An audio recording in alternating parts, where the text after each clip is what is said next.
Bonjour, chers étudiants.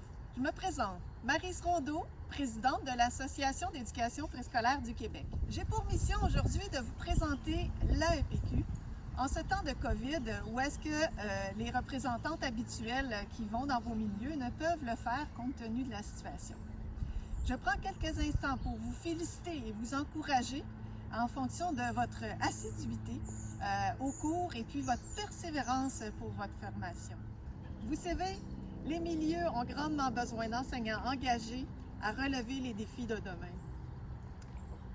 Je vous présente maintenant l'Association d'éducation préscolaire du Québec. Alors, l'Association d'éducation préscolaire, c'est l'AEPQ, on la nomme de cette façon, de façon plus courte. Et vous en avez peut-être dernièrement entendu parler dans les journaux parce que présentement, on est en situation problématique là, pour le programme. Alors, donc l'AEPQ, c'est quoi? Sa mission, sa structure, je vous la présente pour faire un petit tour d'horizon. Alors, l'AEPQ, c'est une association qui a pour mission principale de regrouper les intervenants œuvrant dans le domaine de l'éducation préscolaire, du milieu scolaire, intéressés à l'éducation préscolaire, à la promotion et à la défense des intérêts des enfants d'âge préscolaire, à l'étude et à la protection des intérêts professionnels de ces membres. Donc, comme vous le voyez, on nomme souvent l'éducation préscolaire ou le mot préscolaire parce qu'on y fait la distinction entre la petite enfance qui se passe en CPE et puis l'éducation préscolaire qui se trouve dans les écoles régulières maternelles 4 ans, 5 ans. Cette association, en fin de compte, elle regroupe près de 2500 membres, dont des enseignants, éducateurs, éducatrices, cadres, conseillères pédagogiques, conseillers pédagogiques, parents, chercheurs et professeurs d'université. Donc, la création, c'est depuis 1953 que l'Association d'éducation préscolaire prend naissance. Elle est à ce moment-là nommée Association canadienne des jardinières d'enfants.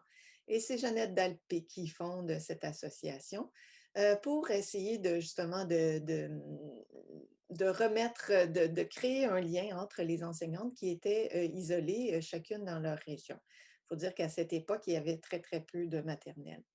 1962, présentation d'un mémoire, un mémoire qui est présenté à la Commission royale d'enquête sur l'enseignement pour souligner le retard réel du Québec au regard de l'éducation préscolaire.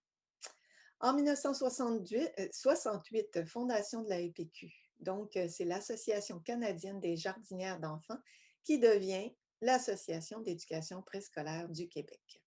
En 69, premier congrès de la EPQ. Et depuis ce temps, il y en a eu plusieurs. À chaque année, presque, il y a eu un congrès. En 1995, il y a eu l'instauration d'un prix Monique Vaillancourt Antipas. Alors, ce prix est décerné à un ou une pédagogue qui, de façon exceptionnelle, contribue au perfectionnement de l'éducation pour le mieux-être des enfants de la maternelle. 2013, instauration du prix Marie-Jacques. Ce prix est remis à un étudiant ou une étudiante inscrit ou inscrite à la maîtrise et au doctorat en sciences de l'éducation dans une université québécoise, qui se démarque au niveau de sa personnalité, de son implication et de la pertinence de ses travaux de recherche au regard de l'éducation préscolaire. Et Dieu sait qu'on en a beaucoup besoin ces temps-ci. Instauration du prix Jeannette Dalpé. Ce prix est remis à une enseignante à l'éducation préscolaire, membre de l'AEPQ, dont le travail a un impact positif auprès de ses élèves et de ses pairs. En 2018, lancement de l'outil pédagogique L'éducation préscolaire sous tous ses angles. Il y a eu aussi plusieurs représentations au point de vue du ministère. Cette année, en 2019-2020, il y a eu la table d'éducation préscolaire sur les compétences professionnelles, le comité de suivi de l'implantation du programme cycle d'éducation préscolaire, celui pour lequel on entend beaucoup parler dans les journaux ces temps-ci, la coopétition au service des enfants, la pertinence d'une meilleure collaboration, bon, en tout cas, j'en passe. Alors, vous pourrez aller voir les documents en question. La structure de l'AEPQ, c'est un organisme à but non lucratif qui est doté de règlements généraux, géré par un conseil d'administration dont les membres sont bénévoles, regroupant 10 sections régionales soutenues par près d'une centaine de bénévoles. Son conseil d'administration est est constitué de 9 personnes qui sont toutes soit enseignantes, retraitées de l'enseignement, conseillères pédagogiques, étudiantes au doctorat ou autres. Les sections régionales de l'AEPQ, en fin de compte, il y en a 10. Ces sections sont des comités dynamiques formés de membres bénévoles de la région qui organisent des activités de formation continue. C'est un lieu privilégié pour se former, s'informer, se ressourcer et briser l'isolement. C'est une occasion de multiplier les échanges entre les différents intervenants qui travaillent auprès des enfants de la région concernée. Alors, je vous encourage à vous informer sur votre région, votre comité régional et à en faire partie. Donc, le rôle de la EPQ, c'est d'assurer et de promouvoir la formation continue des intervenants à l'éducation préscolaire. Donc, c'est comme beaucoup plus dans après votre formation, mais on essaie d'intervenir quand même avant. Donc, l'outil pédagogique, l'éducation préscolaire sous tous ses angles. Alors, vous pouvez y avoir accès en allant sur notre plateforme numérique qui se trouve ici, ou bien en allant sur, en fin de compte, en vous abonnant à des applications web.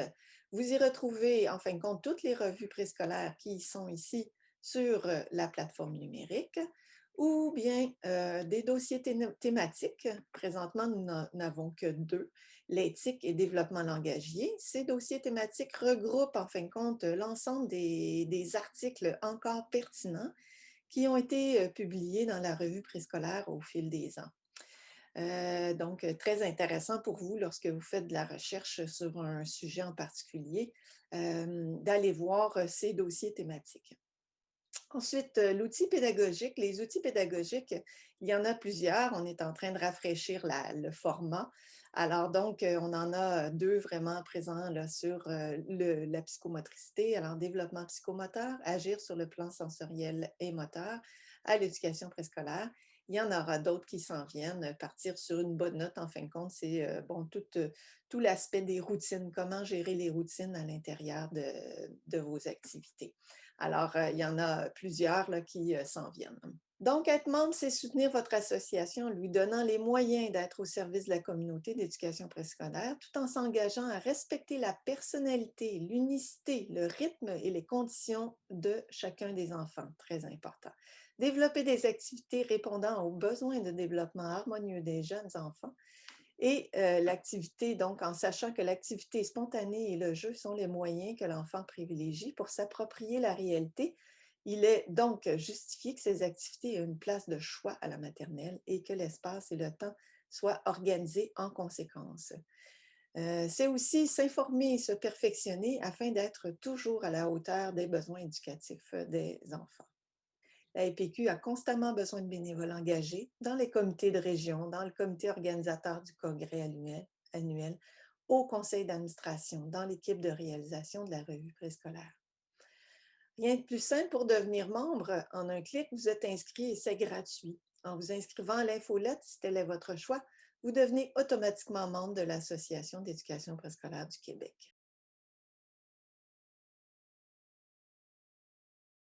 Merci de votre attention et au plaisir de vous retrouver comme membre à l'Association d'éducation préscolaire du Québec.